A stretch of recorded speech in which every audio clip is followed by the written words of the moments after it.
So I was just thinking, like, if I were to get back with supposedly Zach, yeah, and I believe everyone knows who he is, yeah, but I'm just saying that if I was, then I'm pretty much looked at as a non-intelligent person in this type of matter. Are we correct? As in a term and a way of the obvious. What was ruined to all creation and all life and even belief? It's far beyond understandable to why anyone would. And the reason why it's beyond acceptable is because the obvious, for example, if I was to be considered dead upon my sleep as no dreams, nothing, yeah, so complete pitch black, and shouldn't I awaken by my divine partner and our creator? So in the span of 32 years, if Zach is the one, then it was approximately all combined with time, possibly less than 3 days of seeing each other. So, just how exactly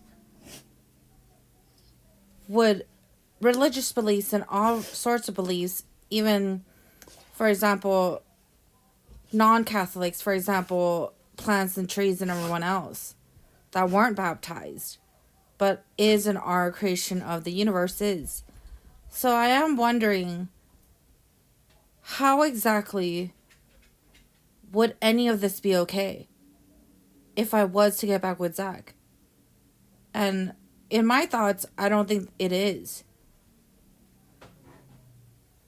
Unless there's some sort of like real promises that it would never happen again. But obviously, nothing is for sure, nothing is certain, yeah? So when nothing is for sure, nothing is certain, planets explode, this, that thing happens, yeah? So it seemingly seems that when it comes to that type of enactment as of anyone can take anyone whenever, then what's the point of divinity and baptism? I would love to know. Because I find myself in this type of situation where I am baptized even in the three gates of Buddhism, and it's obvious that I'm going to get penalties and penalized by not being with him, yeah? But how can I be with someone that leaves for someone else? Even in front of my very face. And how can I be with someone that, if I'm pronounceably not around or even in existence, especially like a second life and a night life and a dream, then it surely shows that like in the morning, yeah, he's not around either. So why is there some sort of law and rule over me as in baptism and for all life and creation? So I'm going to have to take fault every day for not finding my way to Zach. But is it technically my fault or is it technically someone else's that won't put me back with Zach? If I don't have a dream, yeah?